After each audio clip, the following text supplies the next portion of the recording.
Menorca, illa d'arrels pageses i marineres. Cada cop que hi vaig, gaudeixo de la gent, dels paisatges, de les tradicions, de la cultura. La cuina menorquina recull els productes de la terra i el mar que l'envolta. Els formatges, els vins, els embotits i, com no, el seu oli d'oliva.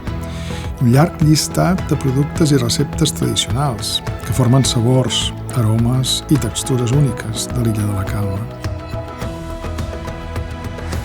Si la cuina menorquina es pogués resumir en un plat, probablement seria l'oli aigua, plat tradicional que dona nom a la revista interactiva que tinc el plaer de presentar-vos, feta per menorquins, per elaboradors i productors, per artesans, per cuiners que creuen en les seves arrels tradicionals. Una revista que vol fer conèixer l'illa d'una manera diferent a través del fil conductor de la gastronomia. Oli Aigua, la revista gastronòmica de Menorca, per llegir, veure, escoltar en els vostres dispositius mòbils. Gaudiu-la!